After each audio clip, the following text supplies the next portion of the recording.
Hi friends, welcome to Moomi's vlog. ഇന്ന് ഞാൻ ഇവിടെ കാണിക്കുന്നത് ഒരു പുട്ട് തയ്യാറാക്കുന്ന വീഡിയോ ആണ് കേട്ടോ. അപ്പൊ പുട്ട് ഉണ്ടാക്കാനൊക്കെ എല്ലാവർക്കും അറിയാവുന്നതായിരിക്കും. പിന്നെ ഇപ്പൊ എന്തിനാ പുട്ടിന്റെ വീഡിയോ ഇട്ടേക്കണെന്നാവും നിങ്ങൾ ചിന്തിക്കുന്നുണ്ടാവുക. പക്ഷെ ഞാൻ ഈ ഒരു പുട്ട് തയ്യാറാക്കിയിട്ടുള്ളത് കഴിഞ്ഞ വീഡിയോയിൽ ഞാൻ പുട്ടുപൊടിയുടെ റെസിപ്പി നിങ്ങൾക്ക് പരിചയപ്പെടുത്തിയിട്ടുണ്ടായിരുന്നു. അപ്പൊ അത് വെച്ചിട്ടാണ് ഞാൻ ഈ ഒരു പുട്ട് തയ്യാറാക്കുന്നത്. അപ്പോൾ അതിനായിട്ട് 1.5 കപ്പ് പൊടിയാണ് കേട്ടോ ഞാൻ എടുത്തിട്ടുള്ളത്. അപ്പൊ വീഡിയോ കാണാത്തവരുണ്ടെങ്കിൽ ഒന്ന് പോയി കണ്ടാൽ മതി കേട്ടോ. ഇനി അതിലേക്ക് ആവശ്യത്തിനുള്ള ഉപ്പിട്ട് കൊടുക്കാം. പിന്നെ നമ്മൾ അതിലേക്ക് 1 കപ്പ് വെള്ളമാണ് ഞാൻ എടുത്തിട്ടുള്ളത്. കുറേശ്ശെ വെള്ളം ഒഴിച്ചിട്ട് അത് നമുക്ക് കുഴച്ചെടുക്കാം. അപ്പൊ എനിക്ക് ഇവിടെ 1.5 കപ്പ് പൊടിക്ക് 1 കപ്പ് വെള്ളമാണ് ഞാൻ എടുത്തിട്ടുള്ളത്. അത് കറക്റ്റ് ആയിട്ട് തന്നെ കിട്ടിയിട്ടുണ്ട്.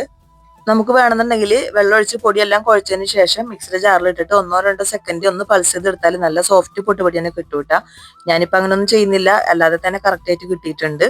അപ്പൊ ഇതിന്റെ പാകം എന്ന് പറയാൻ നമ്മൾ കൈകൊണ്ട് ഒന്ന് പ്രസ് ചെയ്ത് നോക്കുമ്പോൾ അത് നമ്മുടെ കയ്യിൽ കട്ടയായിട്ട് തന്നെ നിൽക്കും.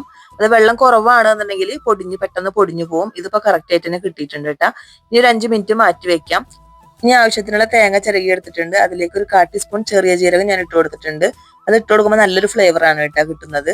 പിന്നെ നമുക്ക് വേണമെങ്കിൽ ചെറിയ ഉള്ളി വേണമെങ്കിൽ ഇട്ട് കൊടുക്കാം. ഇങ്ങനെ ചെറുതായി കട്ട് ചെയ്ത് ഇട്ട് കൊടുക്കാം. ഇവിടെ ഞാൻ ഒരാൾക്ക് ഉള്ളി ഇടുന്നത് ഇഷ്ടമല്ല, അതുകൊണ്ട് തന്നെ ഉള്ളി ഞാൻ ഇട്ട് കൊടുത്തിട്ടില്ല. ഇടക്ക് ഞാൻ അങ്ങനെ ഉണ്ടാക്കാറുണ്ട് കേട്ടോ. നല്ലൊരു ടേസ്റ്റ് ആണ് അങ്ങനെ ഉണ്ടാക്കുമ്പോൾ.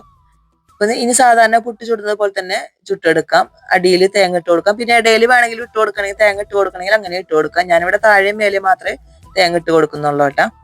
ഇനി ഞാനിത് കുക്കറിന്റെ മുകളിൽ വെച്ചിട്ടാണ് തയ്യാറാക്കുന്നത്.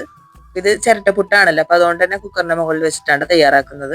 അപ്പൊ ഇതൊക്കെ എല്ലാവർക്കും അറിയാവുന്നത് തന്നെയാണ് കേട്ടോ, എങ്കിലും ഞാൻ പറഞ്ഞതേ ഉള്ളൂ. ഇനി അതിന്റെ ആവി വരുന്നവരൊന്ന് വെയിറ്റ് ചെയ്യാം. അപ്പൊ കുക്കറിൽ വെള്ളം നന്നായിട്ട് തന്നെ തിളച്ചിട്ടുണ്ടായിരുന്നു. പെട്ടെന്ന് തന്നെ നമുക്ക് ആവി വന്നിട്ട് റെഡി ആയിട്ടുണ്ട് കേട്ടാ.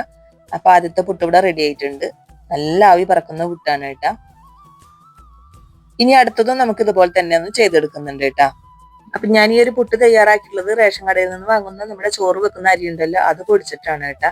അപ്പൊ ഞാൻ മുമ്പ് ഇട്ട വീഡിയോയിൽ അത് കറക്റ്റ് ആയിട്ട് പറഞ്ഞിട്ടുണ്ട്. ആ വീഡിയോ കാണാത്തവരുണ്ടെങ്കിൽ ഒന്ന് പോയി കണ്ടാൽ മതി കേട്ടോ. അപ്പൊ ഇത്രേ ഉള്ളൂ. എല്ലാ പുട്ടും ഞാനിവിടെ തയ്യാറാക്കി എടുത്തിട്ടുണ്ട്. വളരെ ഈസിയാണല്ലോ നമുക്ക് പുട്ട് തയ്യാറാക്കാനായിട്ട്. അപ്പൊ ഈ ഒരു പുട്ടിന്റെ വീഡിയോ നിങ്ങൾക്ക് ഇഷ്ടപ്പെടുകയാണെങ്കിൽ ലൈക്ക് ചെയ്യാനും ഷെയർ ചെയ്യാനും സബ്സ്ക്രൈബ് ചെയ്യാനൊന്നും ആരും മറക്കരുത്. നിങ്ങളെ അഭിപ്രായങ്ങളൊക്കെ കമന്റ് ബോക്സിൽ അറിയിക്കണം. കമന്റ് ബോക്സിൽ ഹൈപ്പ് എന്നുള്ളൊരു ഓപ്ഷൻ കൂടി ഉണ്ട്, അതും കൂടി ഒന്ന് ക്ലിക്ക് ചെയ്യാനായിട്ടാ. നിങ്ങളുടെ ഫ്രണ്ട്സിനും ഫാമിലിക്കും ഒന്ന് ഷെയർ ചെയ്ത് കൊടുക്കണം. എന്റെ ചാനൽ ആദ്യമായിട്ട് കാണുന്നവരുണ്ടെങ്കിൽ പ്ലീസ് ഒന്ന് സബ്സ്ക്രൈബ് ചെയ്ത് സപ്പോർട്ട് ചെയ്യണം കേട്ടോ. നല്ലൊരു വീഡിയോ വരെ നമുക്ക് വീണ്ടും കാണാം. താങ്ക്